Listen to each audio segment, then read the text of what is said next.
To get something you never had, you have to do something you never did. Les Brown's a motivational speaker. He made an analogy about this. He says, imagine you're on your deathbed, and standing around your deathbed are the ghosts representing your unfulfilled potential. The ghost of the ideas you never acted on. The ghost of the talents you didn't use.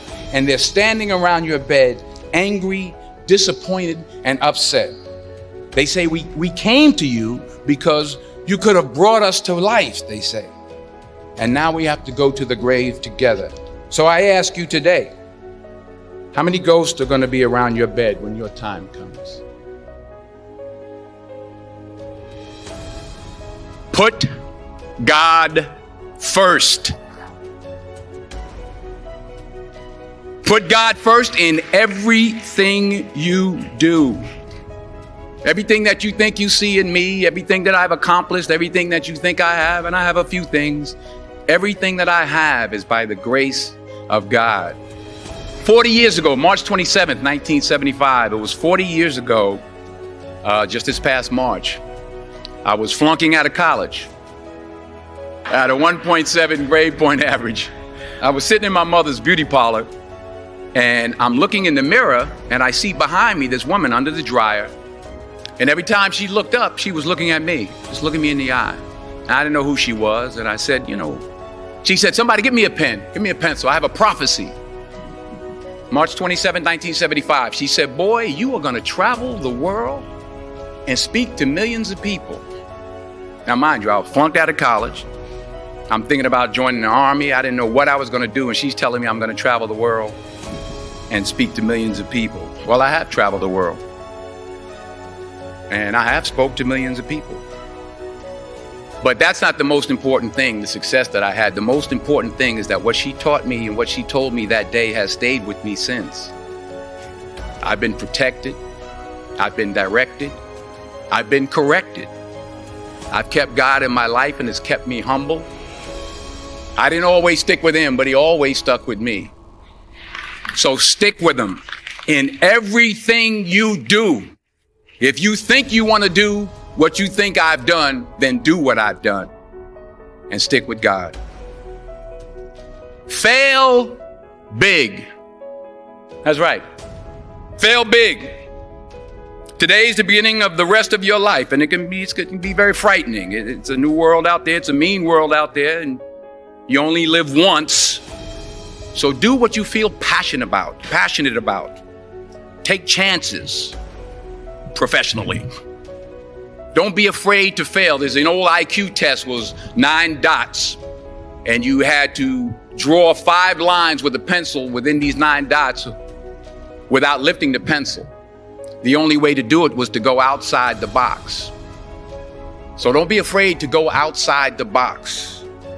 Don't be afraid to think outside the box. Don't be afraid to fail big, to dream big. But remember, dreams without goals are just dreams, and they ultimately fuel disappointment.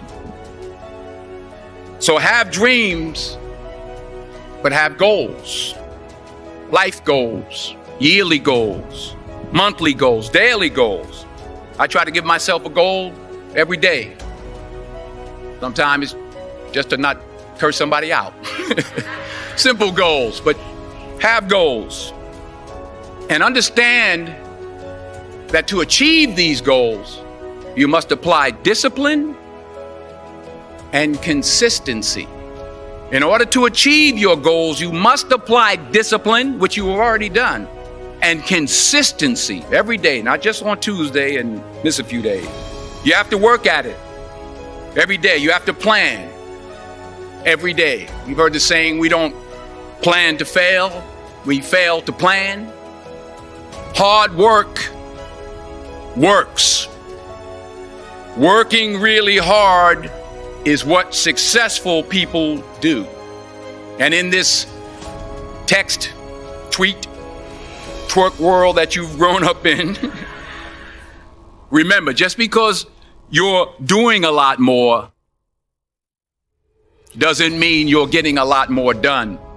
Remember that. Just because you're doing a lot more doesn't mean you're getting a lot more done. Don't confuse movement with progress. My mother told me, she said, yeah, because you can run in place all the time and never get anywhere. So continue to strive, continue to have goals, continue to progress. You'll never see a U-Haul behind a hearse. I'll say it again. You'll never see a U-Haul behind a hearse. I don't care how much money you make, you can't take it with you. The Egyptians tried it. They got robbed. That's all they got. You can't take it with you. And it's not how much you have. It's what you do with what you have. We all have different talents. Some of you will be doctors, some lawyers, some scientists, some educators, some nurses. The most selfish thing you can do in this world is help someone else. Why is it selfish? Because the gratification, the goodness that comes to you, the good feeling that I get from helping others, nothing's better than that. Well, one or two things, but nothing's better than that. Not jewelry, not big house I have, not the cars, but it's the joy. That's where the joy is, in helping others. That's where the success is, in helping others. Finally,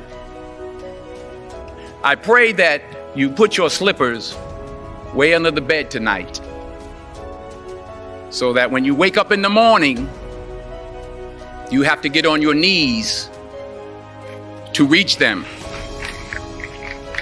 And while you're down there, say thank you for grace. Thank you for mercy. Thank you for understanding. Thank you for wisdom. Thank you for parents. Thank you for love. Thank you for kindness. Thank you for humility. Thank you for peace. Thank you for prosperity. Say thank you in advance for what's already yours. It's how I live my life. That's why I am, one of the reasons why I am today. Say thank you in advance for what is already yours. True desire in the heart for anything good is God's proof to you, sent beforehand to indicate that it's yours already. I'll say it again. True desire in the heart, that itch that you have, whatever it is you want to do, that thing that you want to do to help others and to grow and to make money, that desire, that itch, that's God's proof to you, sent beforehand already to indicate that it's yours. And anything you want good, you can have. So claim it. Work hard to get it. When you get it, reach back. Pull someone else up. Each one, teach one. Don't just aspire to make a living. Aspire to make a difference.